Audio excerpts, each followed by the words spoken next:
The Anarchy is the thematic and mechanical sequel to Hadrian's Wall. Huge success, a game that I enjoyed when it came out and I reviewed in a previous video. In The Anarchy, we are lords in medieval England at a time where everybody is attacking everybody else.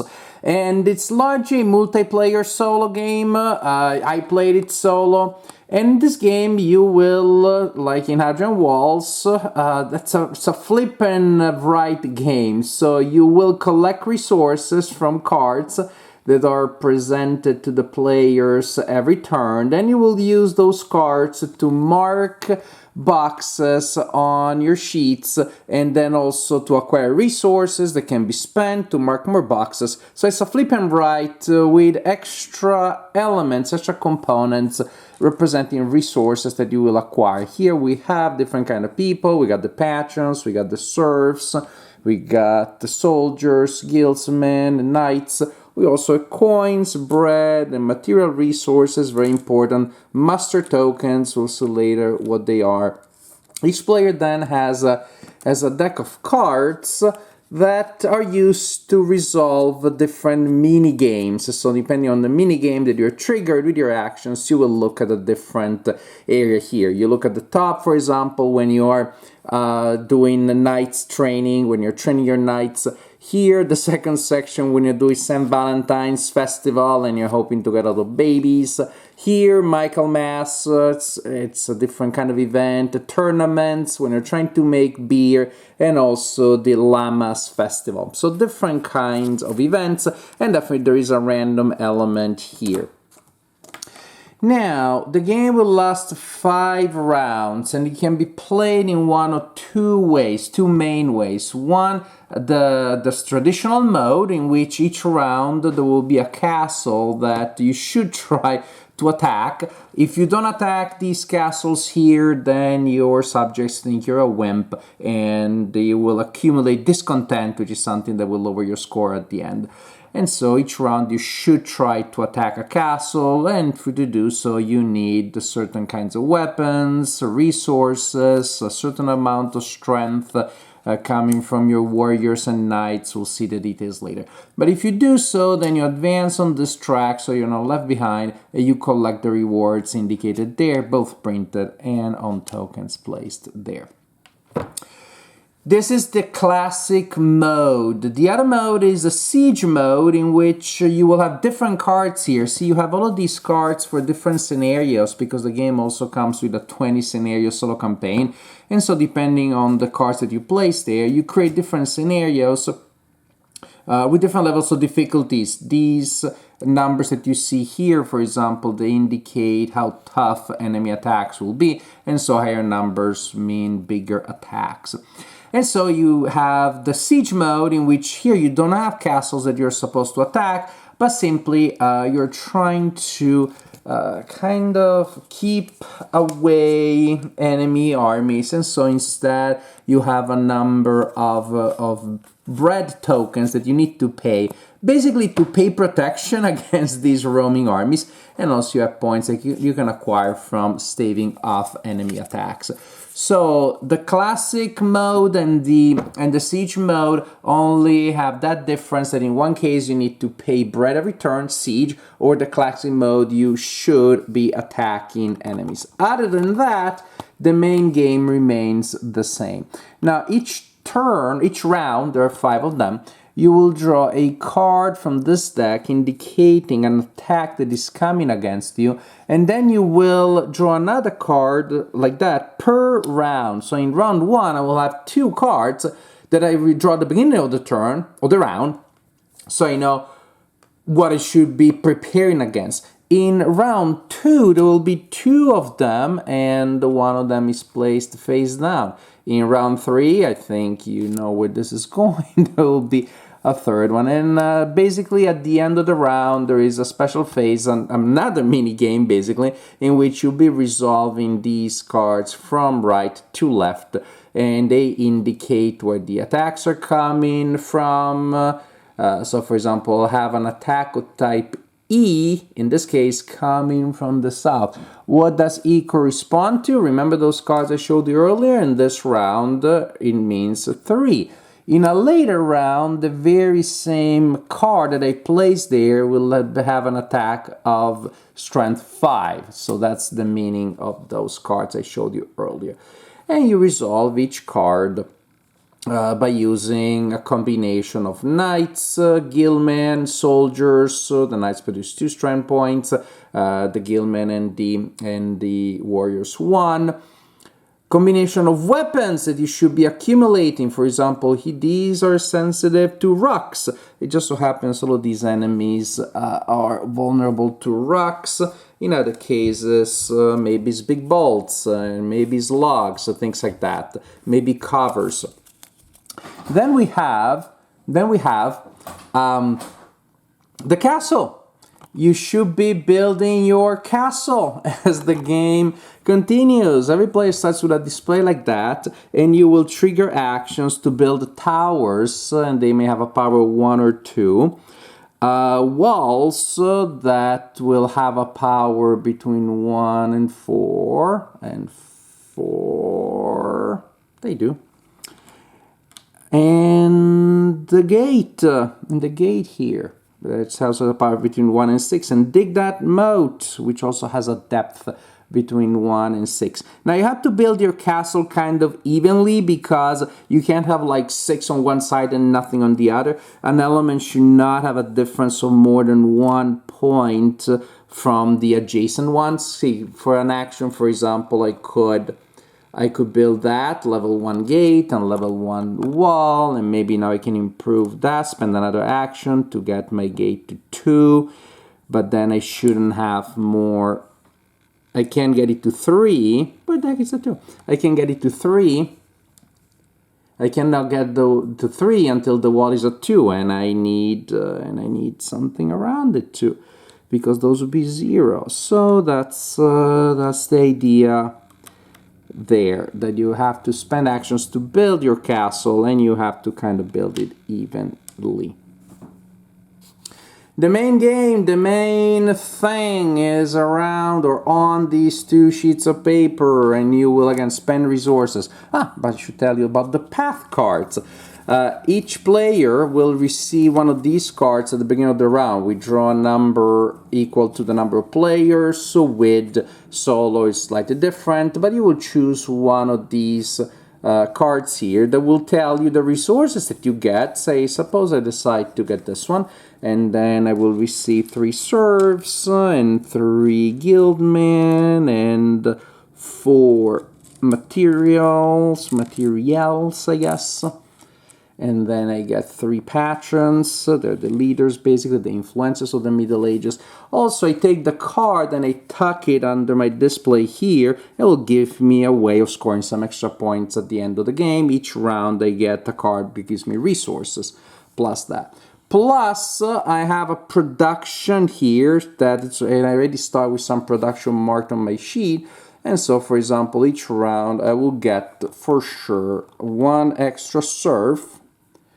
A serf from there, and I will get extra material, it's printed there.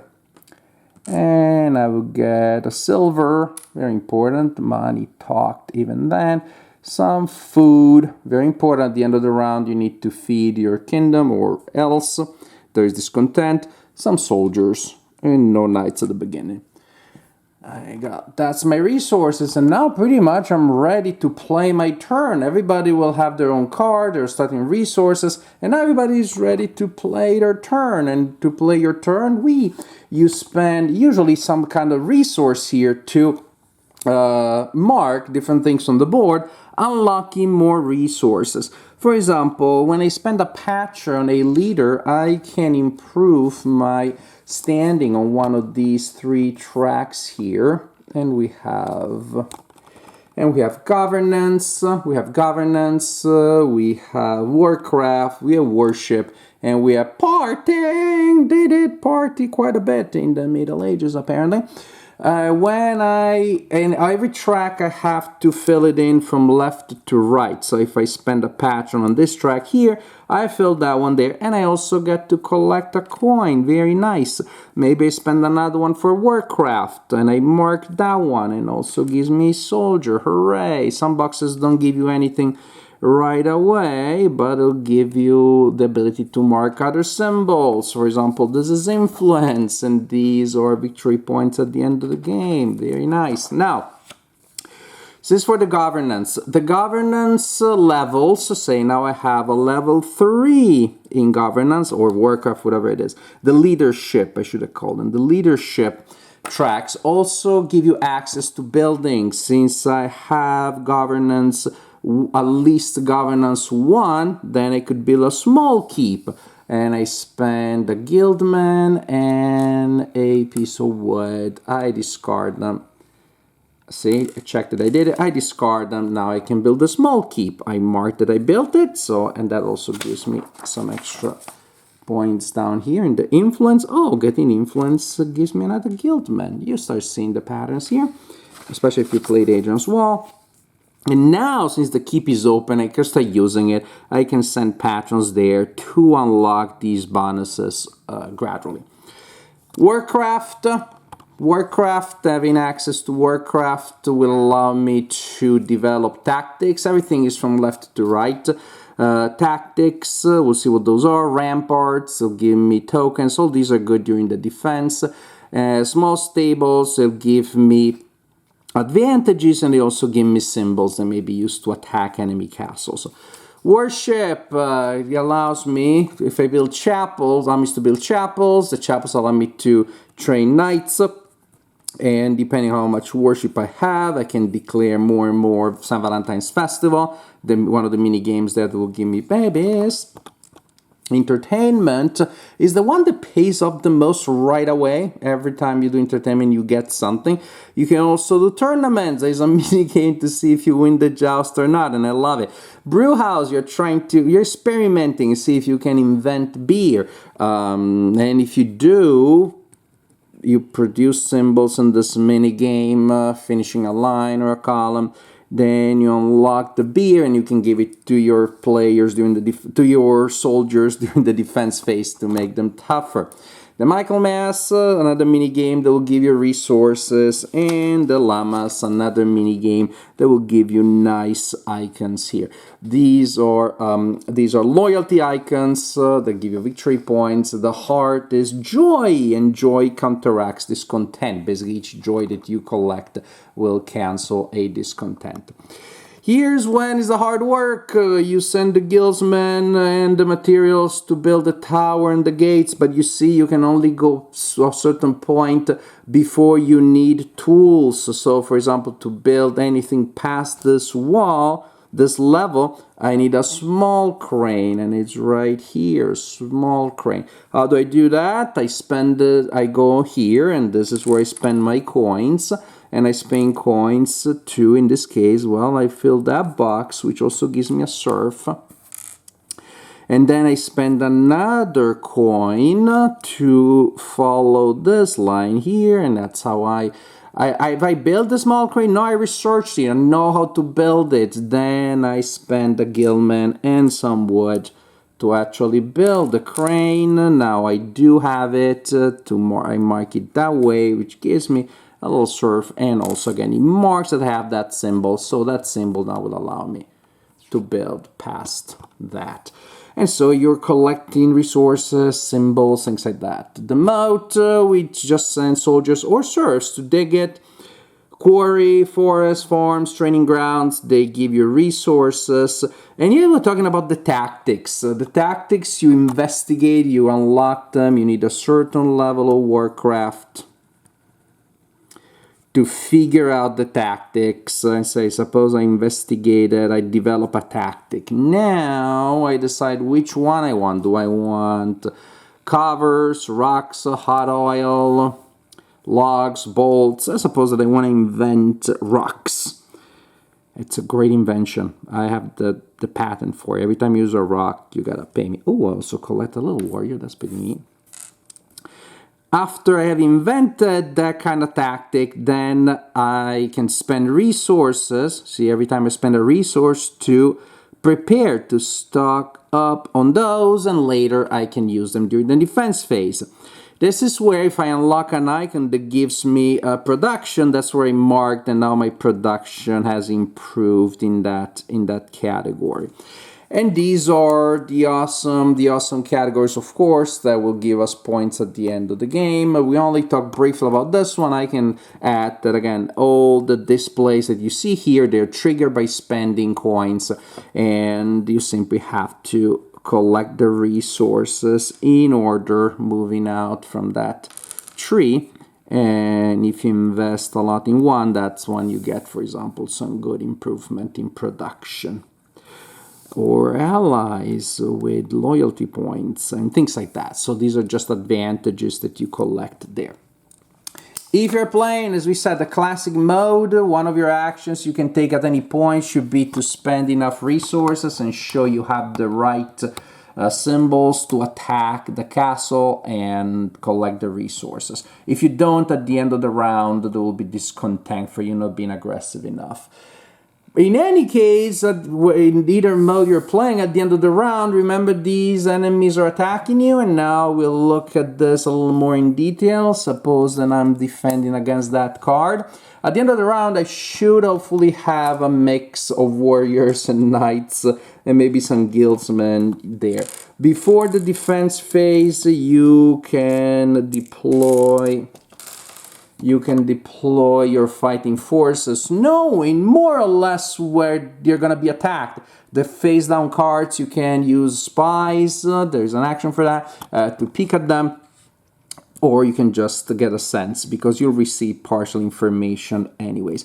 Suppose, for example, I know an attack of strength E is coming from the south.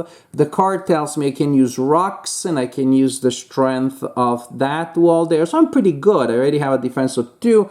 E is only 3. I'm going to put a single worker there. Because the workers have a strength of 1 and the knights a strength of 2. So when this attack comes with a strength of E, then I simply demonstrate, well, 2 is there and 1 is here, and this guy takes a hit and dies. The knights can take 2 hits, and they can even take 1, and then you just lay them down to see that they're still able. So card after card, you'll be spending some resources here. As the attacks come from multiple directions, you'll be spending some resources, eliminating these guys. So you can unlock the muster token that will allow you, by flipping it, to move your forces around from one battle to the other, because again there will be some surprises when you flip the ones. Oh man, they're coming from the north, and the strength of B, strength of 3 from the north. I can use that tower. 1 plus 1, oh, plus 2 even. But this is when, for example, I can use my beard, and each will generate a point of strength on a soldier or worker. That's when I can use my tactics. For example, again, and when I use my prepared tactics, I simply fill them in. So you're going to use defenses from basically 4 sources: your soldiers, your fortifications, the tactics you prepared, and possibly some beer. And hopefully you're able to fend off all attacks, because maybe anticlimactically, when you defend an attack, it simply goes away. It's discarded. There isn't any huge prize immediately there, but you're trying to remove them all, because at the end of this phase, if you removed all the enemy attacks, you'll collect loyalty points, and if not, you will be gaining discontent points. It can be a mix of those. Maybe you collect one of each. And during the siege mode, you also will collect bravery for that. I know it's a lot, and actually I barely scratched the surface. The game is fairly complex, as you probably have gathered, but this is a general idea of how you play the Anarchy. The Anarchy is a more complex version of Hadrian's Wall, with a lot of other elements, a lot of other mechanics. If you had played the game a lot and you needed that extra oomph, maybe you felt like you had solved the game a little bit, then the Anarchy would be definitely a good step up, because Well, now you have all of those mini games with the random elements. Now, of course, you have the castles that you have to attack in the standard mode. You have the defense that you have to build for so many elements. Build the walls, prepare the soldiers, figure out where the enemies are coming from, plan from that, develop the right tactics, send the spies to peek at those cards that are face down. Lot going on. That's why I'm thinking, if you're not familiar with Hadrian's Wall, either you start from there and then you kind of like move on to the Anarchy, or maybe I would recommend starting from the Siege mode. I play both modes, and I can tell you I like both for different reasons. When I play the standard mode, I like the pressure that I had to attack and defend every turn and every round, and then I had to try to figure out what was left and what I can build around those. If you play the Siege mode, well, at the beginning I was of course overspending on the defenses, because the point is that when you're attacking those castles in the standard mode, that's also consuming fighting resources. So now you're struggling to do enough with less. In Siege mode, the defend is a lot easier, and so you are more free to explore other paths, other patterns, and there are so many to explore. Just look at the number of boxes there, number of mini games, number of different areas. There is a lot to do, and in the Siege mode, you get a sense that you get to explore more because combat is not such a significant element. But again, I really liked both. I don't have a favorite. If nothing else, well, the Siege mode is faster, so depending on how much time you have, there is that. Now, speaking of time, I played it solo only because it's vastly multiplayer solo. A game this complex, I don't need to sit around the table with you and another friend sitting there, and we're playing alone anyways for most of the time, most of the games, and you had to wait for me, and I don't like that. I don't enjoy feeling that people are waiting for me and I have to wait for you. I enjoy that also, not so much, but the worst feeling to me is when I feel other people are waiting for me because of the paralysis. And not analysis paralysis, just the turns are going to be longer and longer and longer, which also means more rewarding, more satisfying when you get all these things, and then maybe you get a Michael Mass and boom, you get an injection of resources right there, so you're gonna get new patrons, because with the coins, you're gonna get a new patron and new things. You thought you couldn't build anything, and now because of a lucky mini game, you can do more again. And then you have the entire defense things. I don't think it can get a little complicated. Another thing is that if I'm playing solo and I make a mistake, well, my final score may be a little higher, a little lower than it should be, but I'll never know. If I end up making an innocent mistake during gameplay with other people and that gives me a couple of extra points, I wouldn't like that too much. For me, I'm gonna play it solo and I'm perfectly happy. Playing the Siege mode when I have less time and I feel like something less epic, or when I feel like going back to my old wargaming roots, more fighting things, then there is the standard game. But it's an excellent game. It's complex, yes, and the rulebook does a good job of teaching you the basics. I don't think there is any way that anybody can really teach you the game. They can only give you a general sense. My recommendation, breeze through the rules and then start playing, because actually then things will congeal very quickly. I myself was like, oh, this might be a little too much. And after a turn or two, I was like, oh, everything makes so much sense thematic, and I love that. The game may be about resources, but it feels so thematic. It oozes theme from every pore, and I was really impressed by that. The Anarchy is a great multiplayer solo, in my opinion, at least for me in this house, a solo game, period, and that's perfectly fine.